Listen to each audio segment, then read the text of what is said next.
Hello, everyone, and welcome to Just Unsecure, the month of July series.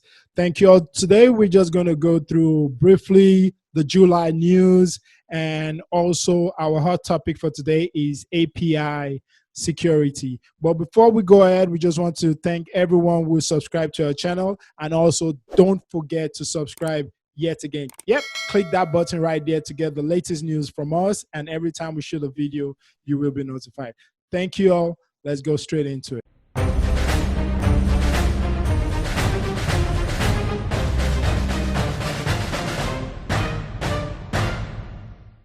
Thank you all. As you all know, my name is Babs and my co-host is OO. We're information security and cybersecurity professionals.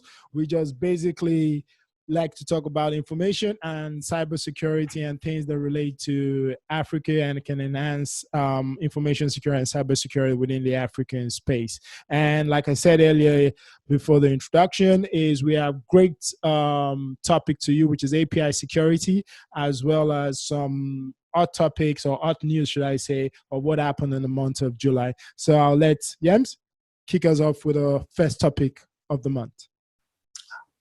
Everyone, again, we always bring some of the security news to you every month, and just run quickly the most, you can say the most highlighted, the most relevant for our African audience.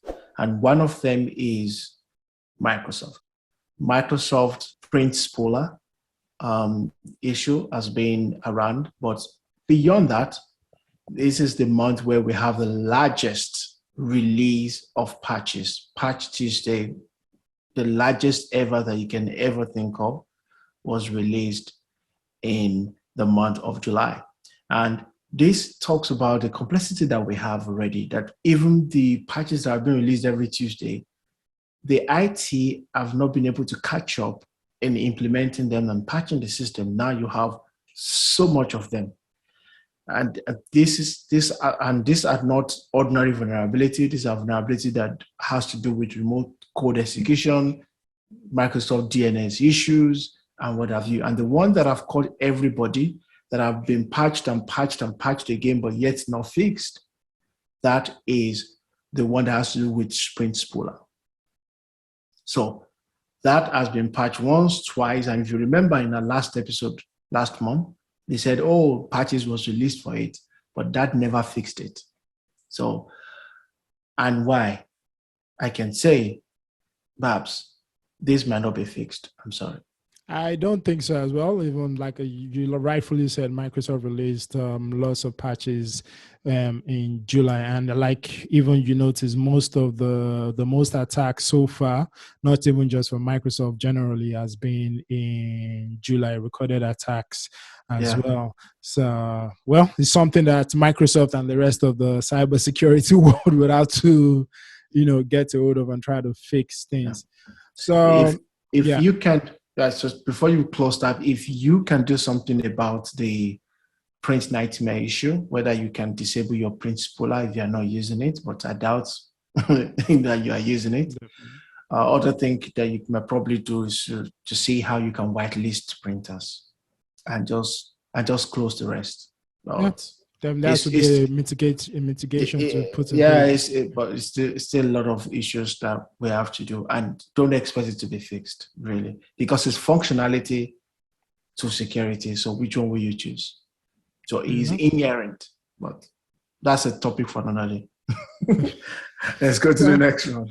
Okay, next one is breaches. As well, most people are on LinkedIn, which I am, and everyone, yourself, most people of course are on LinkedIn.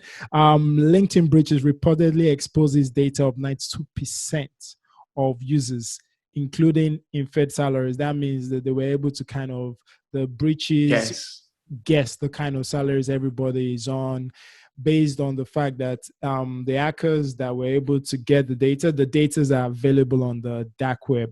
And what it says, I'll quote them, it exposes the data of 700 million users, which is more than 92% of the total 756 million users.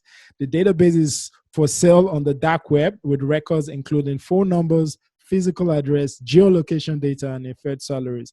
Well, I'm sure I hope they don't have mine, but I haven't gotten any notification yet. Maybe I'm the remaining 8% they didn't get. I hope. So that would be a lot of hope, right? So yeah. And even talking about other breaches, the health sector was one of the most hit sectors in the month of July, as in, well, in the health sector in America got lots of hate from cyber criminals, with some organization having maybe 43,000 files or data, what they call health data, being compromised. Some had 200,000, which was clear balance, if I can recall. Yes. And Florida Heart Association had like 45,000. So it was a very bad month for the health sector in Sincerely, is really bad. It's just like someone was, I can't say, was just spraying attacks across health sector. And perhaps if you think about it, why are they the target? I kept thinking about it in the month of July. Why are they the target? Because these are protected health information. Well, really? from an attacker's perspective, which I'm not, but to everybody, as long as you have data, your data is an asset to them. So, and every business now, data is the new oil, and it kind of, if you have data, you have power. So it's just same thing with the Facebook, Google. The more data you have, the more you're able to get, I think, government or anybody to listen. So if you're able to compromise at foundation or some clinical data, obviously they know the fine they're going to pay for that breach. And if you're able to get those data, again, it's data. Data is the new oil. So everybody's trying to get data. Although the malicious people are trying to get data, to be honest. I think there should be an human face to hacking, really. Because these are health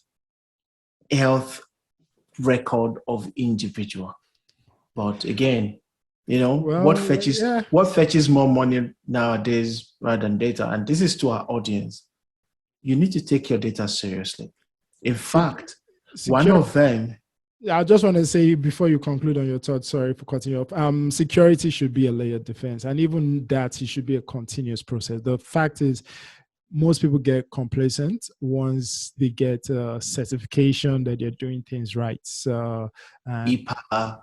Exactly. You have the EPA, you go sit down, but that doesn't mean you sit down. It means you need to get better than even the EPA. Get some other cybersecurity frameworks out there that will ensure you are up to speed and you're doing even more than the frameworks. It means all frameworks and certifications or accreditations at that point in time, you need to continuously move, because the hackers don't care if you're certified or not certified. All they want is just a breach, and that's it. It's serious. So I wish it's gonna get better. Really. Well, I think the next topic is going to be something that I think will get better, but you might have a reservation on it. It's the new Chinese policy, whereby China says everyone, or well, most telecoms or telecom manufacturers all have to report their vulnerabilities. So for me, I think it's a welcome improvement. Some people might say otherwise, but I think some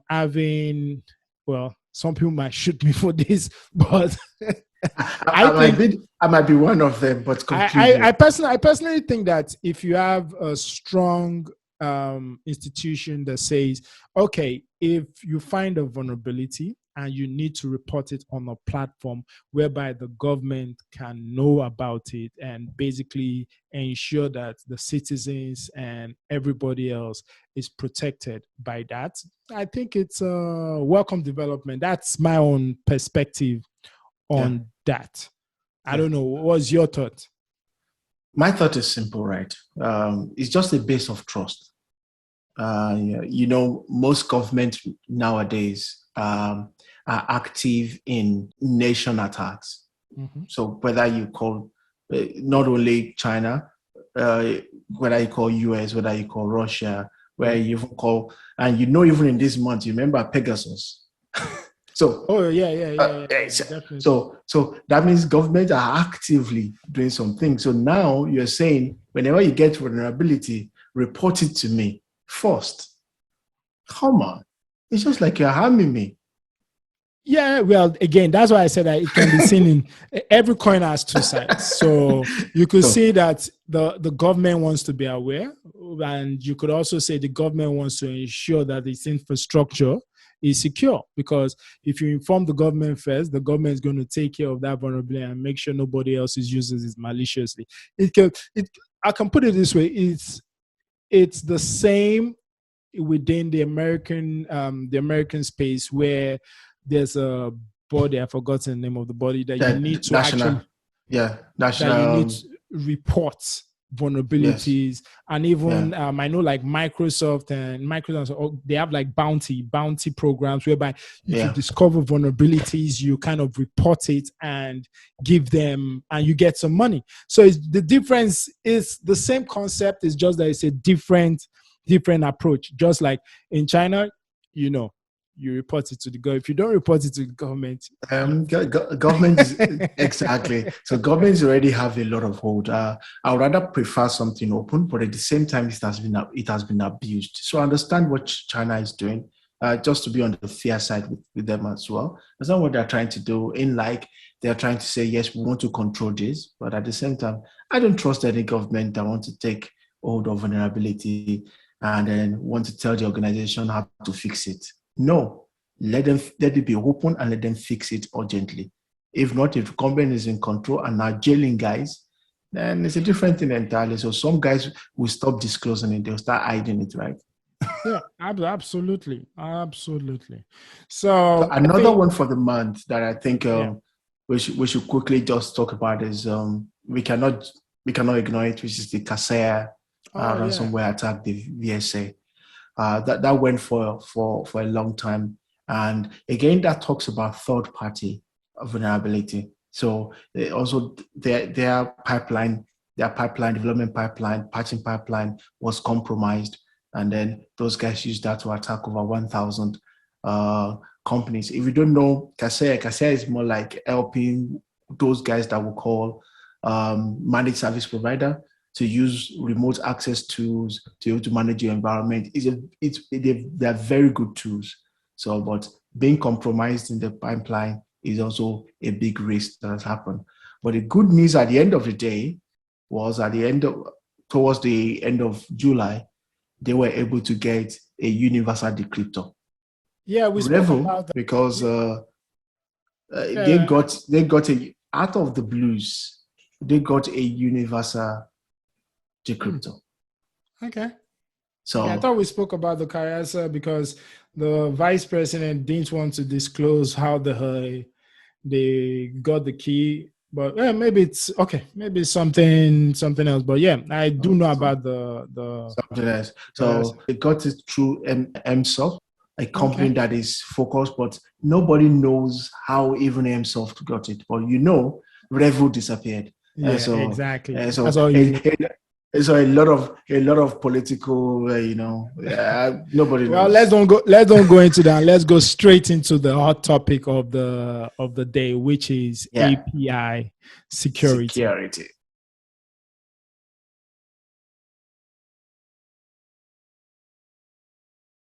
Yeah. So I would take I just want to do everybody know what our API security stands for.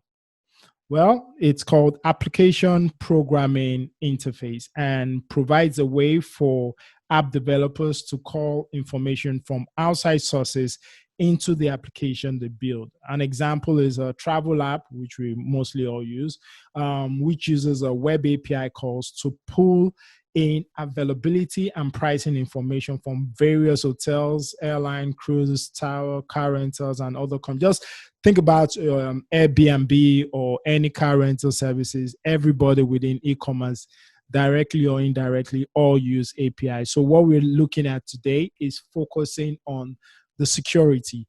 The API security, from what we will explain, focuses on strategies and solutions to understand and mitigate the unique vulnerabilities and security risk of APIs. So that's what we're going to be talking to you about today. Good one. Someone might say, yeah, what do I use API? I can tell you, Facebook, to break it down much more, Facebook, Google, everything you use on the internet, use one API or the other. So you are in the API world. And if you are an administrator or a security professional in the industry, and you are the one trying to protect the organization, you need to know about API security. Yeah.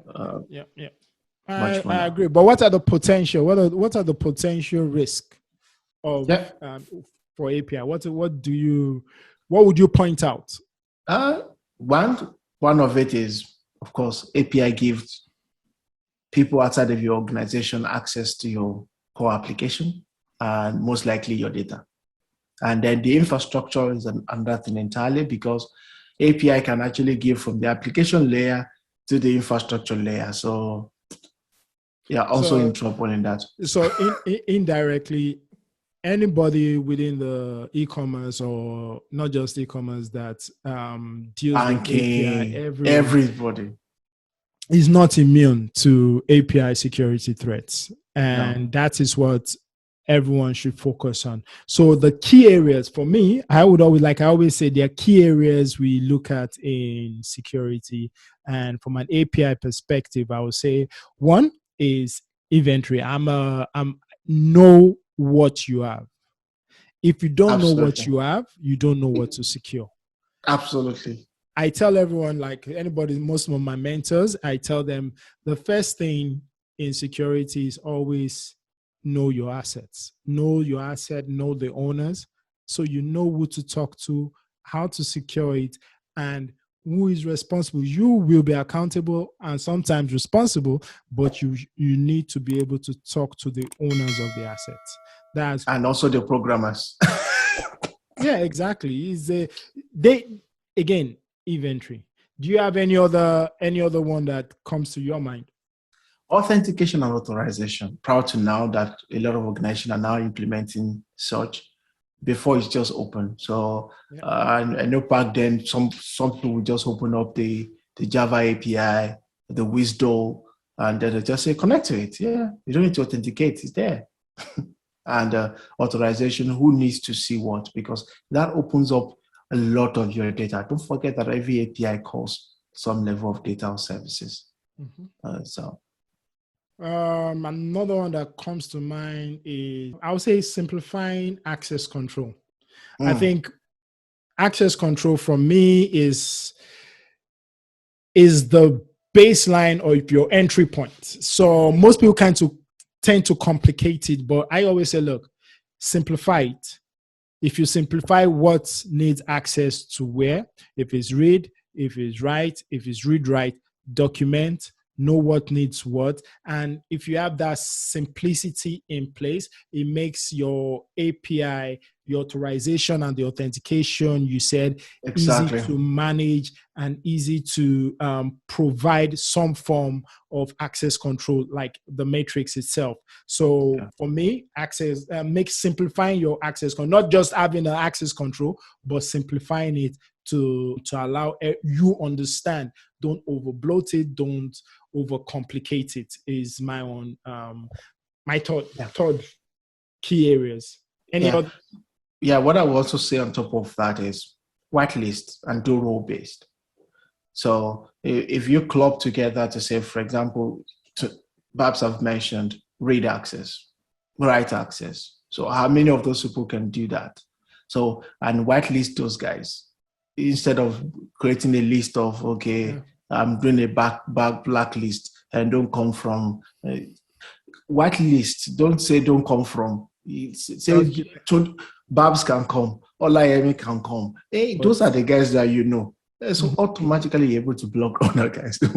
Another one is just backing up what we just said, misconfiguration, right? Exactly.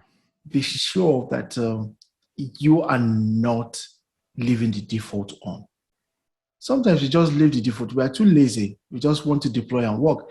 And give credit to the programmers. They have to do the coding. You don't expect them to remove the default. You want it to be easy for them to access. So as a programmer, you need to look at it first of all. First of all, remove all the default configurations, the accesses. But let's do a simple but straightforward configuration that you can understand and you can run with. I think for me, another one, probably the last one for me, will be logging and monitoring. Oh. But the missing is making it aligned or integrated with your incident response. That means just ensuring that everything within your environment, especially all your APIs, all their actions are being logged and you're assessing it. And in case there is a breach, you have a documented incident response process. Absolutely. There's one thing to log, there's another thing for an incident to occur, and there's a third thing to actually act on that incident. So there's one thing to, I think one you need to add as well. There's one thing to log, there's another thing to review the log. Yeah, definitely reviewing and logging, reviewing, and but the thing is that I always say, if you have the process in place, you always have to ensure that you also test the process, to be honest. So there's one thing having a process and saying, oh, you have a process of when an incident occurs. How often do you test your incident response plan? That's another thing. So those are the key areas for me. Do you have any other? For me, that's it for me. The only thing is a body. I've also simplified some of those common top 10 security flaws that have been exploited in API, and that is OWASP. Oh yeah, OWASP. So OWASP have done top 10, just like they've done for web application security as well. Yep. So they've done for top 10 on that as well. And I think few ones that runs to mind in the order is broken object level authorization. We also talked about that as well. And broken user authentication, we've talked about that. Those are the key areas.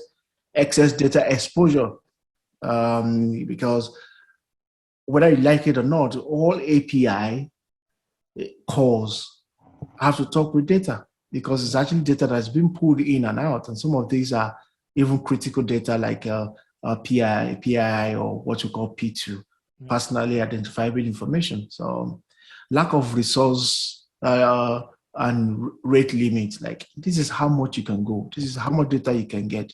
And that's why most time when API is compromised, most time you see exfiltration of data out of the organization. So those are the ones that comes to mind for me. I don't know. For me, I think the broken function level authorization. That's one of them. I think there's top 10, and I know of the mass assignment. That's another one. I'm cracking my brain here. There's a security misconfiguration. Yeah, definitely. We mentioned that. Ensuring that we've mentioned that earlier. Injection, absolutely. Everybody's aware of that. Improper assets management, something we mentioned. Just for the points you mentioned, that most guys don't even know what they have. They don't have the inventory.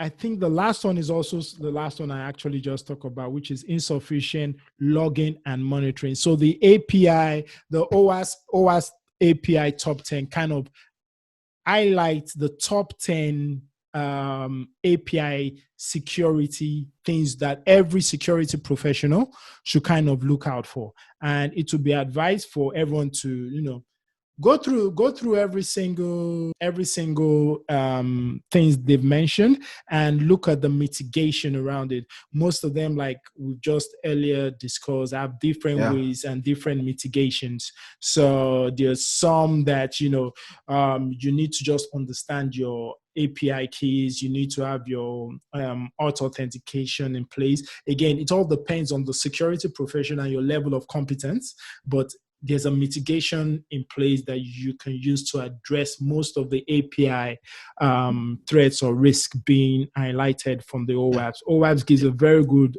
view of reviewing and providing mitigation. This is 2019, if I'm not mistaken, or 20. Yeah, that was it. Yeah, 19. but you should. It covers a lot, and there are lots of contributors for this. Yemi, you wanted to say something? Yeah, absolutely. What you said. When you look at the API access control and also authentication, right? Most of these deals with both user identity and also when you do certificate-based, PKI-based infrastructure for it to be able to work properly. So you need to be able to manage that, to be able to say, yes, I want to issue to you a token that you can use to connect to me. And Babs have mentioned Auth 2.0 and all that. So you can, those things are already there, whether you do a 2-leg Auth 2.0 or you do a 3-leg or you do OpenID Connect, kind of, to be able to protect those API so that your REST API is well protected when you call. So all of that has to be done and has to be done well. If you need to go and look for technology that helps you to do that, do it instead of coding it directly into your application if you're a programmer. But also, if you are a professional, security professional, you need to put infrastructure in place that is not dependent on anybody, that is able to get that done. But beyond all of that today, even putting some of that into place, how do you think those have actually served? What other things, apart from what you have mentioned? Like I mentioned, the OWASP top 10 is there for everyone. But when you need to go to the next level, you need to understand we're living in a different time space and a different ways of things are evolving fast. And that's why I mentioned it. I know it's not 2021. I know it's either 19 or 20. And that's why I say we should be looking at things such as API and data governance. Looking at how you transform the data structured into your API traffic in real time for reduction purposes. So just ensuring you're able to understand the data that your API is using, understand how you're going to articulate or manage the data that the API itself will be calling. So it's different. You have to step out of the OWASP, even though OWASP is good. Don't get me wrong. There's some things you need to do to better in addition to the the OWASP top 10. So invariably, invariably, I think what you're saying, if I get you correctly, is the data that the API is calling, you have to kind of scramble it. For example, if they're calling like PCI related information, like card information, you have to redact like the whole the 12 and leave the 4 available kind of. Exactly. So again, you have to, that's a lot of restructuring, but there's technology, you have to do it because you cannot allow any solution to call your API and get the raw card order data out. That's why I said you need to understand your data structure to be able to even know which one you need to redact. And another one which we didn't capture, we just came to my mind, is ensuring encryption and, if possible, homophobic encryption that allows you to encrypt the data and still be able to work without decrypting it until it reaches the intended user. So it's something not, I'm not sure if it's really in place now, but it's just a suggestion that just popped to my mind. Another area. I know you like the encryption bit, so you can. I do. Say something.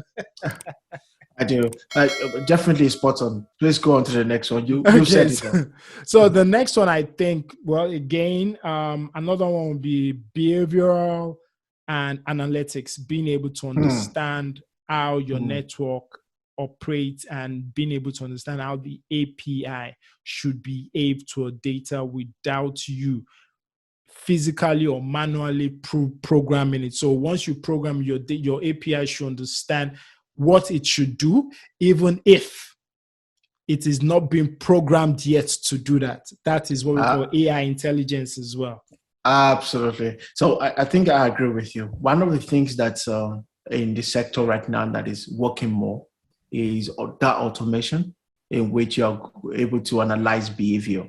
For example, if one API call has always been calling phone number, and all of a sudden it changes and started calling home address, started calling health status, it started calling nationality, started calling next of kin. It's like, no, this is unusual. Your API should be able to react to that, and other connections should be able to say, no, this is not right. Yeah. So why is this person doing this at this time? So anomalies detection is really key, and you cannot do this without an artificial intelligence or machine learning kind of functionality. I think that is key. I like that. I like that. Do you have any other one? For me, I think you've mentioned it before, but I think it's worth mentioning again. Monitoring and analytics. Oh, yeah. Sometimes most of the API that we work with are in silos. All of them manages their own logs themselves and all that. There's no correlation. There's no central view. There's nothing. So if you don't have a single pane of glass to look at what is happening across your API, and most times we have several APIs, even a particular service calling to several APIs, kind of. So if you don't centrally manage those and they are in silos, definitely you set yourself up for very easy compromise level. So if you want to bring all of these logging into a scene and you are trying to pass them, fantastic. You have plethora of scene and log management solution, log monitoring. But on top of that, remember what we just mentioned, build artificial intelligence on it, machine learning on top of it. So that this humongous data that is coming into the SIEM or into the log management tools, human beings have a limit. You and I, we can be fatigued. We can be in a SOC and be looking at the same thing, but never make sense of it. But machines can process a lot of data and make a lot of sense out of it. So don't just gather it, don't just correlate it, but build learning into it, machine learning, artificial intelligence into it. Okay, so I was thinking of the zero trust and how the zero trust helps within the boundaries of the network, especially now that we have multiple segmented networks within an environment. How does the zero trust and API security come into play? Yeah, API security play a big role. It's just like what you call no trust. Trust nothing. So even if I give access to you, you're an authorized user, I want to know what you're doing. And that's the key thing about monitoring, analytics, anomaly detection, user behavioral detection. You really want to know. And where you need to encrypt data, encrypt it. Where you need to redact it. Yeah. And also, most people, especially those that are working in a containerized environment, you have to be very key on what data is being exposed and uploaded into the repository and all that. So some people lock the door and keep the key on the door. So that means, how do you do encryption and you keep the encryption on the flat fly? You have to find a proper key management solution to be able to do that. So those are the key things. Trust nothing. Let everybody call every service securely. Protect it as much as possible. Protect the key. If it's possible, lock the key with another key and another key on top, and just to be sure. When you overkey everything. But hey, it's the point is to have a, like I said, defense in depth, layered security upon layered security. Our space within the cyber world is becoming very vicious right now, and we need every security measure we can put in place. We are seen as the white knight to maybe for now.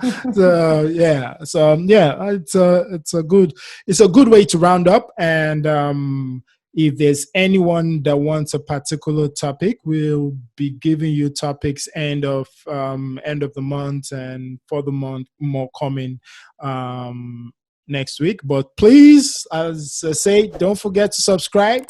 Yep, I think it's over there, but subscribe to the channel and you will get the latest update and notification once we are releasing all our podcasts. Again, you can follow us on Twitter, on LinkedIn. You can send us an email at juteam@justunsecure.com. Any topic you want, we will be able to address them. And make comments. Let us know what we're doing good, what we're doing bad. If you like it, you like it. If you don't like it, we'll improve on it.